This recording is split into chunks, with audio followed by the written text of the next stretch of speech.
seorang hamba itu jika sudah diletakkan jasadnya di dalam kuburnya, kemudian ditinggalkan oleh orang-orang yang telah mengiringinya. Jadi mengiringi, memakamkan, sudah selesai, ditinggalkan. Jadi begitu ditinggalkan itu sudah mulai terdengar suara orang-orang yang meninggalkannya. Kalau sudah pergi semua itu, ya, kemudian atahu malakan, datanglah dua malaikat. Keduanya mendudukkan orang itu, jasad itu, ya. Fayaqulani lahu, maka berkata, mulai diinterogasi, mulai ditanya. Ya, malaikat itu bertanya kepadanya, dua malaikat itu bertanya, "Ma kunta taqulu fi hadzal rajuli Muhammadin sallallahu alaihi wasallam?" Ya, bagaimana pendapatmu tentang sosok ini? Ya, laki-laki ini itu Muhammad sallallahu alaihi wasallam. Ya, pertanyaan tuh pertama disampaikan. Ya, kemudian fayaqulu, maka menjawab hamba itu, asyhadu annahu abdullah wa rasuluh. Saya bersaksi bahwa beliau ini adalah hamba Allah dan rasulnya, ya. Fayuqalu, maka dikatakan kepadanya, "Unzur ila maq'adika minan nar, abdalakallahu bihi maq'adan minal jannah." Allahu akbar. Jadi di alam kubur itu sudah ditampakkan, di tempat kamu ini begini. Ini ada dua kemungkinan kata malaikat. Lihat nih. Kemungkinan kamu yang berada di neraka itu, dengan jawaban kamu seperti tadi itu, kemungkinan kamu di neraka itu dihilangkan oleh Allah. Ya. Artinya apa? Bukan di situ tempatmu. Ya. Allah sudah mengganti itu semua maq'adan minal jannah dengan satu tempat di surga.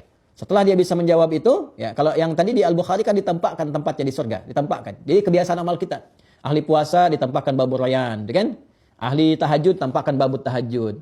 Ya, kalau semakin soleh, semakin tinggi, ada yang saat sakaratul maut tampakkan surganya. Ya. Setelah itu apa yang terjadi? Ya, belum selesai ini teman-teman.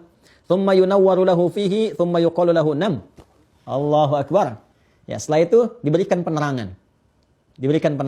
Nah, ini informasi dari hadis semua nih. Diluaskan, dikasih penerangan. Ya, enak, nyaman, tenang dan sebagainya. Tsumma yuqalu lahu nam. Lalu dikatakan kepadanya, ya, malaikat itu berkata, udah istirahat aja dulu. Tidur aja dulu sekarang. Istirahat dulu. Ya, Masya Allah. Ya, disuruh istirahat, ditampakkan surganya, nikmat semua, tempatnya luas, tempatnya lebar. Ya. Kemudian, fayaqulu arji' ila ahli fa akhbirhum. Allahu akbar. Ya, Allahumma shalli ala sayyidina Muhammad. Fayaqulu arji'u ila ahli. Ya, fa akhbirhum. Maka mayit itu berkata, aku bisa enggak pulang dulu? Aku ingin kabari keluargaku. Dengan mengatakan, jangan banyak meratap, jangan sedih, cepat siap-siap beramal. Aku lebih nikmat di sini. Kalau bisa cepat nyusul ke sini. Di sini lebih enak dibandingkan dengan tempat yang kamu tinggali sekarang. Arji'u ila ahli fa akhbiruhum. Ya, aku mau pulang, ya, mau kembali dulu ke keluarga aku. Aku pengen ngasih tahu, kalau bisa beramal. Cuman enggak mampu. Enggak bisa gitu kan. Maka diperintahkan oleh malaikat, fa yaqulani nam kana matil arusil ladzi la yuqidhuhu illa ahabbu ahli ilaihi. Allahu akbar. Kamu tidur aja. Seperti tidurnya pengantin yang gak akan terbangunkan kecuali oleh yang paling mencintainya. Baru dia bangun. Ya, maka ini menggambarkan suasana kenikmatan di alam kubur dikasih sedemikian rupa. Maksudnya apa? Sampai nanti Allah tetapkan. Hari kebangkitan tiba baru bangun. Jadi kubur itu tempat istirahat aja. Ya, Masya Allah diapresiasi tinggi. Udah, kamu udah lelah. Kamu di dunia tawakan am tawak. Ya ayyuhal insanu innaka kadihun ila rabbika kadhan famulaqi. Kamu udah berusaha sebaik-baiknya. Ya, udah luar biasa lelah kamu. Sekarang lelah, kamu istirahat aja. Karena udah nanti ada kebangkitan, tegang lagi macam-macam. Udah jangan sibuk lagi, udah nggak ada amal lagi, selesai kamu. Nggak ada jejak lagi. Makanya disebut alamnya kubur karena nggak ada jejak amal lagi setelah itu. Udah diam aja di sini istirahat. Istirahat sampai kebangkitan tiba dan sebagainya.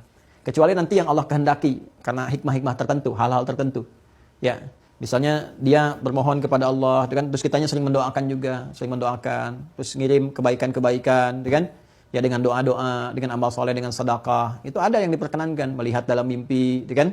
Ngasih isyarat, senyum, bahagia, macam-macam. Ada yang demikian dengan kehendak Allah Subhanahu wa taala. Itu babnya tersendiri. Nanti begitu masuk bab itu kita terangkan sehingga paham dengan ilmunya. Ya. Bagian terakhirnya hatta yab'atsahu Allahu min marji'ihi dzalika, ya. Min madja'ihi dzalika, sampai Allah membangkitkan dari tempat beristirahatnya itu. Wa in kana munafiqan qala sami'tu an-nasa yaqulu faqultu mithlahu la adri. Tapi kalau orang munafik, ya, orang munafik diminta untuk bersyahadat, mengenali Rasulullah, dia nggak bisa. Tadi kayak di Al-Bukhari, dia berkata, ya, sami'tu an-nasa yaqulun, saya dengar manusia banyak bicara, orang-orang banyak menyampaikan begitu. Ya, faqultu mithlahu la adri. Maka saya pun ya menyampaikan seperti itu aja, saya nggak tahu sosok ini siapa, ya kan? Saya nggak tahu harus mengatakan apa, ya. Fa yaqulani qad kunna na'lamu annaka taqulu dzalika. Maka malaikat itu mengonfirmasi, kami juga tahu kebiasaan kamu pasti nggak pernah kebiasaan begitu. Kamu nggak pernah ibadah. Gak pernah ucapkan itu, gak kenal dengan siapa sosok ini. Jadi dihardik oleh malaikat, la daraita wala talaita. Kamu ini gak ngerti, gak tahu, ya, karena gak pernah belajar baca, gak pernah pahami. Kenapa dikasih kesempatan hidup? 20 tahun, 30 tahun, 40 tahun, 50 tahun, bahkan puluhan tahun, 70 tahun, 60 tahun, sampai fisik berubah. ya menjadi rapuh, letih, rambut mulai memutih, masih nggak ngerti juga. Ini ada anak 6 tahun ngerti la ilaha illallah, kamu 60 tahun nggak ngerti-ngerti gitu kan? Ini bahasanya gitulah kurang lebih ya. Ya kalau yang nyatanya nanti saat masuk nanti tahu sendiri. Lalu apa yang terjadi kemudian? La daraita wala tarid. Kamu nggak tahu karena kamu nggak pernah mau memahami. Nggak pernah mau belajar, nggak pernah mau mengerti. Tsumma yudrabu bimitraqatin min hadidin darbatan baina udhunaihi. A'udzubillahi min dzalik. Na'udzubillah. Dan tsumma yudrabu bimitraqah, kemudian dipukullah dia dengan palu qadam min hadidin terbuat dari besi. Ya, dipukul dengan palu qadam terbuat dari besi darbatan baina udhunaihi, satu pukulan di antara dua telinganya, di dahi, di kening.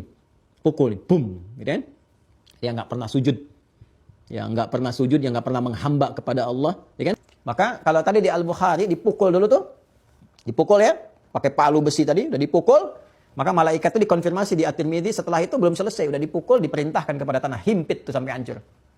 Maka hancurlah kemudian tulang belulangnya, habis semuanya, ya, dan terus begitu, terus tuh kan, ya terus begitu, dihancurkan, sampai kemudian tiba hari kiamat. Jadi tiap waktu begitu aja.